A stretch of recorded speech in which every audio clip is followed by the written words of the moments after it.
नमस्कार, future express में आप सभी का स्वागत है। मैं हूं वीरेंद्र कुमार और इंडस्ट्रीज पर एक्सपायरी -1 डे पर आपकी क्या अप्रोच हो, बातचीत करेंगे। निफ्टी बैंक पर, कुछ स्टॉक फ्यूचर्स पर, और आशीष बहती हमारे साथ इस कार्यक्रम में होंगे बातचीत करने के लिए। आशीष, गुड मॉर्निंग। अभी 3 मिनट के फ्रैक्शन से अभी ये सुबह ही है, तो गुड मॉर्निंग। और मैं आता हूँ आपके व्यूज़ के लिए आपके पास निफ्टी बैंक पर। बट मोर और लेस निफ्टी 24193 पर डेलो की ट्रैजेक्टरी के आसपास ट्रेड कर रहा है और 57,400 पे मोर और लेस निफ्टी बैंक जो है वो इस वक्त डेलो के आसपास ट्रेड कर रहा है। आसपास है ना, मैंने शब्द का इस्तेमाल किया, आसपास। एग्जैक्टली डेलो पर नहीं, लेकिन आसपास। देखिए, हम एक्सपायरी -1 डे पे थे। सुबह भी हम बात कर रहे थे, मैं आशीष में और श्रेया के। It's range bound market. अभी भी बाजार रेंज में है, बट रेंज के लोअर क्लस्टर पे है। बट आपको याद होगा सुबह जिस बात को मैं तवज्जो दे रहा था कि, और इनफैक्ट 9 बजे का जब शेयर में डिस्कशन हो रहा था, एग्रेशन कहाँ है? एग्रेशन है कमोडिटीज में। एग्रेशन कहाँ है? प्रीशियस मेटल्स में। Look at gold eight 1 point. इस वक्त आपकी स्क्रीन पे गोल्ड प्राइसेस आएंगे 1,63,564। अभी तो फिर भी इंट्राडे में ड्रिप हुआ है, लेकिन इंट्राडे में भी कुछ देर पहले करीब 1,500 रुपये ऊपर था। अंतर्राष्ट्रीय गोल्ड प्राइसेस करीब 46-43, करीब $41 ऊपर इस वक्त ट्रेड करते हुए। और गोल्ड, और दूसरा चीज़ देखिए, aggression shifting towards gold. Gold अपने आप में अगर आप देखें तो एक बढ़ते रिस्क के अगेंस्ट आपको एक हेज प्रोवाइड करता है। दूसरी बात यह है इटसेल्फ, अगर आप देखें जो हमारा दूसरा इंडिकेटर है, डॉलर इंडेक्स को भी छोड़ दीजिए आप लेके आइए रुपी को। ये पिछले 3 हफ्ते की जो रुपी की ट्रैजेक्टरी है उसके सबसे लोवेस्ट रेंज पे ट्रेड करता हुआ। इट्स 95.72। अभी हालांकि 3 पैसे 2 पैसे कमज़ोर है, बट स्टिल इट्स वीक। और यही एक कारण है कि हम थोड़ा सा आज सिंक कर रहे हैं। रुपी फॉरेक्स मार्केट जो एक दृश्य दिखाता है ना, जो बड़ी पिक्चर दिखाता है, उसको थोड़ा सा फील करने की कोशिश किया कीजिए। सारे इंडिकेटर से आपके पीसीआर, आपके ओआई, आपके पुट कॉल रेशियो, आपके सब कुछ से अगर आप देखें विपरीत, अगर आप देखें ये बड़ा इंडिकेटर होता है। तो फॉरेक्स मार्केट इस वक्त थोड़ा सा, और स्पेशली रुपए का अगर ये गोल्ड का चलना इस वक्त इक्विटीज़ के लिए अगर आप देखें थोड़ा सा एक अच्छा संकेत नहीं है। मैं सुबह क्या बात कर रहा था आपसे कि 24,300 एक स्ट्रॉन्ग सप्लाई जोन है, 321 आपको रेंज पे फोकस करना है। The range persist between base 1 RS1। अगर आप एक ऑप्शन राइटर हैं तो आप इस रेंज का इस्तेमाल कीजिए अगर आप ऑप्शन बेच सकते हैं, अन्यथा sell on rise, buy on dips. But क्या बाय ऑन डिप्स करना चाहिए? ये सडनली जो कमोडिटीज़ ने एक different circumstances all together present किए हैं, जो रखे हैं स्क्रीन पर, उसमें क्या हम बाय करने को लेकर आगे बढ़ सकते हैं क्या इस रेंज के लोअर एज को? आइए आशीष जी से प्रश्न करते हैं। उससे पहले जरा ऑप्शंस के स्टैट्स दिखाइए। Very close to expiry, monthly expiry 24,300 का कॉल राइटर अब इतने कन्विक्शन के साथ बैठा है कि पूछे मत, और उसकी लोडिंग यानी उसकी कॉल राइटिंग अब चरम पे है with outstanding Y of 4.02 CR। करीब 4,67,00,000 कॉल बिकी हैं। और नीचे जो 24,200 की पुट एक बहुत महत्वपूर्ण ओआई होल्ड करती थी, और ओआई से भी जो बहुत ज़्यादा महत्वपूर्ण चीज़ है, जहाँ पे 2 एवरेजेस अलाइन थे, दैट्स 50 एंड 100, आप अब एग्जैक्टली उसको तोड़ के ट्रेड कर रहे हैं। और इसीलिए मैंने सुबह एक व्यू रखा था, प्लीज़ लिखे आइए RS1। हम RS1 नहीं क्रॉस कर पाए, हम RS1 से ही सिंक हुए। और दूसरा, if in any case we violate base 1, a drift towards lower trajectories is possible। Base रखिए डॉक्टर साहब प्लीज़, अभी दीदार ही नहीं हो रहे हैं रेजिस्टेंस 1 के, तो क्या करेंगे, है ना।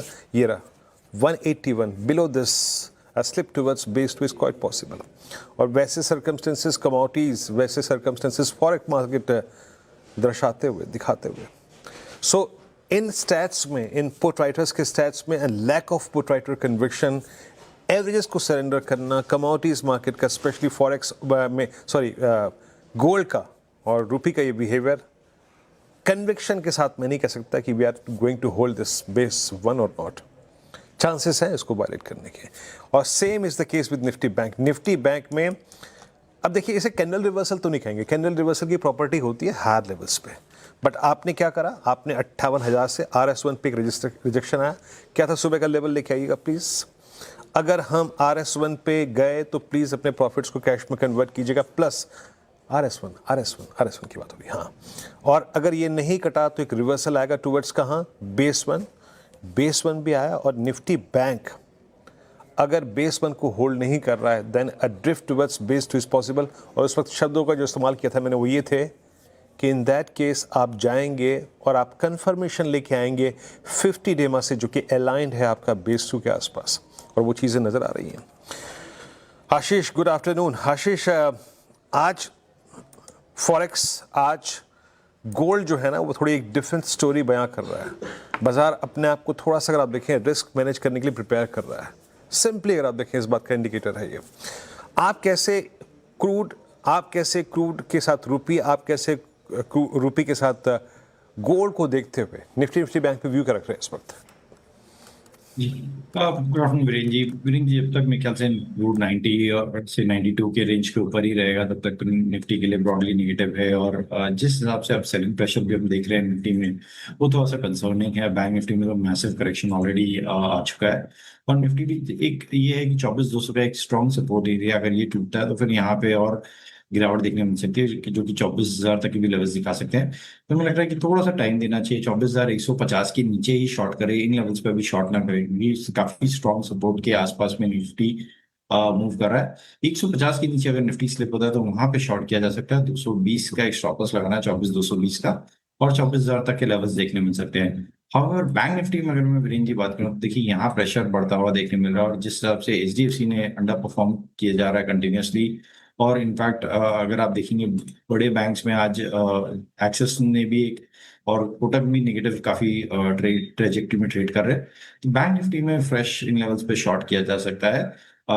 जो स्टॉप लॉस मेंटेन करना चाहिए 57,600 का एसएल मेंटेन करे। नीचे में मुझे लगता है 57,000 और 56,800 तक के भी लेवल्स बैंक निफ्टी में देखने मिल सकते हैं। ओके, बैंक निफ्टी पर देखिए, बैंक निफ्टी ज़्यादा रिस्की लग रहा है, बट फिर रखिएगा स्क्रीन पर बेस 1। मैं फिर कह रहा हूँ, अगले 3 घंटे में क्या होगा क्या नहीं होगा मुझे नहीं मालूम। यहाँ बात सिर्फ हमारे इक्विटी मार्केट की नहीं है, यहाँ दूसरी चीज़ जिस प्रकार का रिवॉर्ड दे रही है, दूसरी चीज़ जिस प्रकार से अगर आप देखें रिस्क को बयां कर रही है, उसको देखते हुए आपको ट्रेड करना है। अरे निफ्टी की बात करें, निफ्टी वाला ले आइए, निफ्टी का बेस 1 थोड़ा 12:20, 12:40, 1-1:30 बजे तक देखिएगा। अगर हम इस बेस 1 को डिसाइसिवली वायलेट कर रहे हैं, then slip towards base 2 is quite possible, but हम बहुत एक्सपायरी के नज़दीक भी हैं, बाजार खेल भी कर देता है कभी कभार, तो इस बेस को मॉनिटर करते रहिएगा थोड़ा सा। अब चलते हैं, ट्रेड्स पिक करते हैं। आशीष, आपके 3 ट्रेड्स क्या रहेंगे?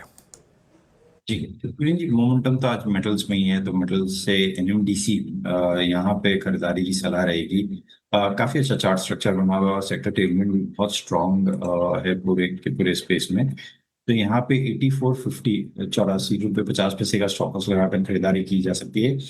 पहला जो टारगेट रहेगा इसमें वो 88, और दूसरा जो टारगेट रहेगा वो 8950 तक के भी लेवल्स इसमें देखे जा सकते हैं। वीरेंद्र जी, दूसरा जो स्टॉक है थोड़ा सा एक डिफेंसिव बेट में से ग्लेनमार्क फार्मास्यूटिकल्स, यहाँ पे खरीदारी की सलाह रहेगी। यहाँ पे भी एक अच्छा रेंज का ब्रेकआउट देखने को मिल रहा है। जुलाई के हाईज को स्टॉक सरपास कर चुका है, और हमें लग रहा है कि अब यहाँ से एक ब्रेकआउट कंटिन्यू होता हुआ देखने मिल सकता है।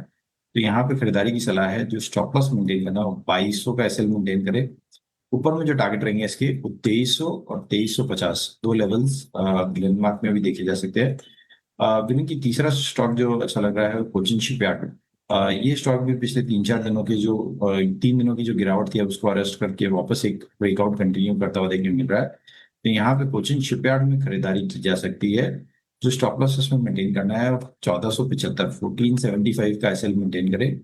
ऊपर में 1530 और 1570 तक के दो लेवल्स इसमें देखे जा सकते हैं। ओके, 3 ट्रेड्स हो गए आपके यहाँ पर, जरा एक करके रखिएगा। और एनएमडीसी फ्यूचर्स मेटल्स में सुबह से स्ट्रेंथ है, और करीब 88 और 90 के लक्ष्य के लिए, 89.5 के लक्ष्य के लिए 84.5 के स्टॉप लॉस के साथ आपको बाय करना है।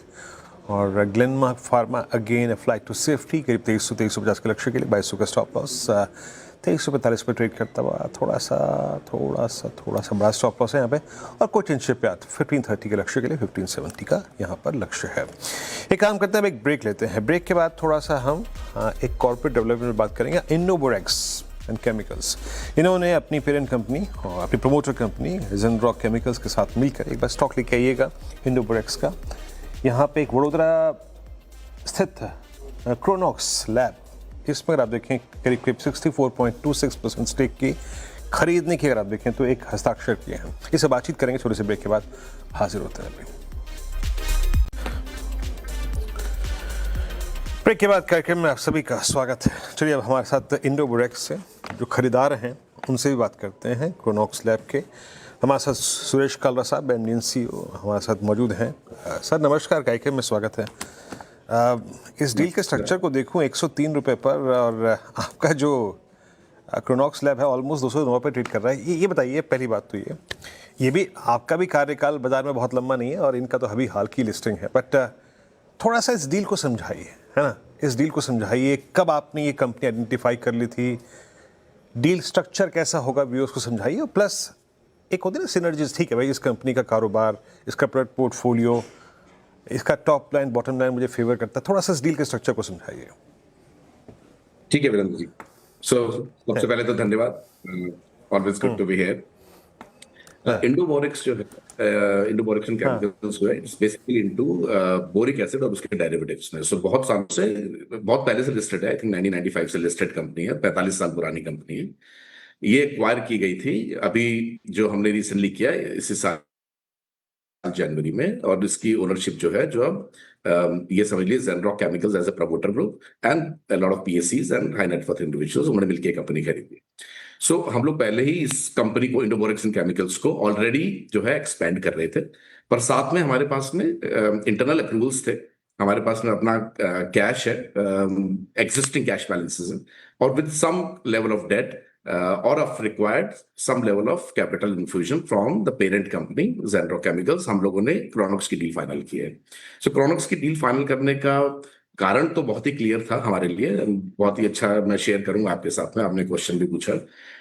Indoborax and chemicals purely boric acid, boron chemistry में हम लोग मार्केट लीडर्स हैं। लाइक इंडिया में हम लोग बहुत ही स्ट्रांग है, 50% मार्केट शेयर के साथ में, बहुत ही स्ट्रांग केमिस्ट्री बैकग्राउंड है हमारा बोरोन केमिस्ट्री में। बोरोन केमिस्ट्री में बोरोन ऑक्साइड, DOT जैसे कई सारे प्रोडक्ट्स हैं, लेकिन हम चाह रहे थे कि प्रोडक्ट डाइवर्सिफाई करें और ग्लोबली भी अपने आप को डाइवर्सिफाई करें। सो क्रोनॉक्स लैब साइंसेस जो है, ये बहुत ही स्ट्रांग कंपनी है जो speciality chemicals, purification, very highly purified speciality chemicals में है, जो कि लेबोरेटरी प्रोडक्ट्स को, रिएजेंट्स को, API को, फार्मा को, एग्रीकल्चर को एंड स्पेसिफिकली न्यूट्रास्यूटिकल्स को सप्लाई करती है ग्लोबली। सो इंडिया में they are strong, but globally भी 35% मार्केट। सुरेश जी, ठीक है, ये बात मेरे को आपको समझ में आ गई सर, बिल्कुल भी। आई गॉट योर पॉइंट, ठीक है, ये इसमें आ गया। और मैं फाइनेंशियल्स भी देख रहा था क्रोनॉक्स के लास्ट ईयर का, I mean FY26 का टॉप लाइन 101 करोड़ रुपए, बॉटम लाइन 28 करोड़ रुपए का था। आपने मेरे को प्रोडक्ट पोर्टफोलियो और जो सिनर्जीज थी वो समझा भी दी। तो क्या आप क्रोनॉक्स को एक सेपरेट लीगल एंटिटी के तौर पे रहने देंगे, या फिर आपको आगे चल के इसको मर्ज ही करना पड़ेगा, या ये कोई योजना है उसकी?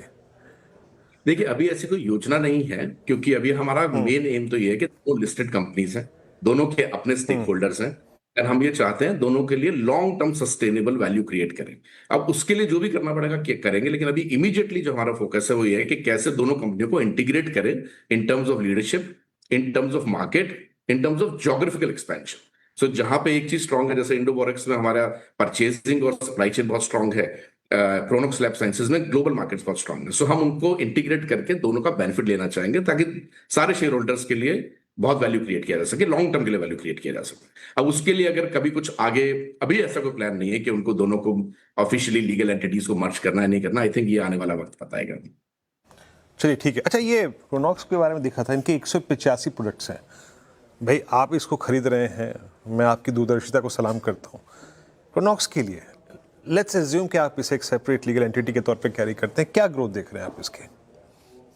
ओके, सो इसमें सर अभी इनके ना 3 प्लांट हैं जो हमने अभी जब हमने एज एक्वायर किया, सो इनके 3 प्लांट्स है बड़ौदा में, बहुत अच्छे धीरे धीरे बने हुए, पिछले 20 साल में प्लांट्स बने हैं। लेकिन अभी दहेज में एक बहुत बढ़िया GIDC की लैंड है, जिसपे कैपेसिटी डेवलप करने का प्रोजेक्ट ऑलरेडी चल रहा है। So we already have defined capex, again internal accruals में से कुछ डेट चाहिए होगा, बट आई थिंक मोर और लेस फ्रॉम इंटरनल अक्रूवल्स। सो ये कैपेसिटी एक्सपेंशन जो है, ये बहुत बड़े लेवल पे होने वाला है कंपनी का अभी। So that is our initial focus कि सबसे पहले उस कैपेक्स को हम लोग इंप्लीमेंट करें और साथ साथ अपने मार्केट्स को बढ़ाएं।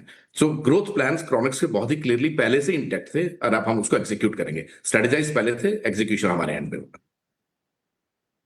अच्छा, मैं थोड़ा सा आपके पास लौटता हूँ। इंडोबोरेक्स को हम बहुत सारी हम केमिकल कंपनियों को समझ रहे थे, उनसे उनकी बात करते हैं जब अमूमन सेकंड थर्ड क्वार्टर थोड़ा सा वीक होता है। आपका सेंस क्या कर रहा है अगले 2 क्वार्टर 3 क्वार्टर्स के लिए? इन जनरल आई थिंक ये बात बिल्कुल ठीक है। आमतौर पे इंडिया में जब मानसून सीजन होता है तो बहुत सारी वजहों से लोग पहले से भी प्रोडक्ट प्रोक्योर करके रख लेते हैं। सप्लाई चेन भी थोड़ा डिफिकल्ट होता है। और अगर एग्रीकल्चर रिलेटेड प्रोडक्ट है तो उसमें भी थोड़ा साइक्लिकलिटी आती है। सो ये आपकी बात बिल्कुल ठीक है। थोड़ा सा स्लो डाउन लगता है दूसरे और तीसरे क्वार्टर में, यूजुअली दूसरे क्वार्टर में, लेकिन ये एक बिल्कुल जेन्युइन नेचुरल फिनोमेना है जो कि कई सालों से हो रहा है। सो मार्केट भी उस बात को समझती है। So I am not much worried about that. चलिए सुरेश जी, बहुत बहुत शुक्रिया। मुझे जितनी बातें समझनी थी आपसे सब समझ ली, और जैसे ही अगर आप देखें ये खरीदारी का आपका सौदा पूरा होगा, एक बार फिर से आपसे निकट भविष्य में बात करेंगे, मुलाकात करेंगे। And best of luck for this deal and next quarter as well sir. बहुत बहुत शुक्रिया इस कार्यक्रम में जुड़ने के लिए। बहुत बहुत धन्यवाद। Thank you. Thank you. एक ब्रेक लेते हैं जनाब, और इट्स 12:15 12:15 हो रहे हैं इस वक्त। एक छोटे से ब्रेक का वक्त है। निफ्टी समहाउ अपने उस ट्रजेक्टरी को 24 180 190 200 को डिफेंड करने की कोशिश कर रहे हैं। एक तरफ रिस्क, एक तरफ अगर आप देखें दूसरा एसेट क्लास अच्छा करता हुआ, हमारे लिए चैलेंज फॉरेक्स मार्केट कमज़ोर। बट एक और चीज़ है, आज एक्सपायरी -1 डे है, तो ऑप्शन राइटर्स भी अपनी जो अदाकारी है वो दिखाते हैं। एक ब्रेक के बाद लेंगे आज का ऑप्शन ट्रेड। हाजिर होते हैं। ब्रेक के बाद स्वागत है कार्यक्रम में एक बार फिर से आपका। चलिए अब पिक करते हैं आज का ऑप्शन ट्रेड। आशीष बताइए क्या पिक कर रहे हैं आप? जी, मेरी हिंजिंग ये जो एक स्ट्रॉन्ग रेजिस्टेंस एरिया था 600 का, उस पर सरपास में मूव करने में सफल रहा है, और पिछले 3 हफ्तों से ये टेस्ट कर रहा था इस जोन को, और इसमें ब्रेकआउट देखने मिल रहा है। तो इसकी जो 620 की कॉल है उसमें खरीदारी की सलाह रहेगी। 15.25 रुपये पे ट्रेड कर रही है। जो स्टॉप लॉस इसमें मेंटेन करना चाहिए वो 12 रुपये का एसएल मेंटेन करे। ऊपर में जो टारगेट रहेंगे इसके वो 19 और 24 दो लेवल्स इसमें देखे जा सकते। ओके, यहाँ पे हिंदुस्तान जिंक लास्ट सेशन का best price performer, loaded with longs. आज यहाँ पर आप देखिए हिंदुस्तान जिंक, और ये जो स्ट्राइक आशीष जी ने चुनी है उसका आप ओपन इंटरेस्ट देखिए 13 लाख का आउटस्टैंडिंग वाइज 6% घटा है, यानी ये कॉल आइटर बैकफुट पे है। मेटल्स में बहुत स्ट्रॉन्ग मूव। आशीष बहुत बहुत शुक्रिया आप इस कार्यक्रम में शामिल हुए। सभी स्टॉक्स इन पे रखे। अपने एक ब्रेक, अगली मुलाकात 2 बजे कमाई करते हैं। तब तक के लिए नमस्कार।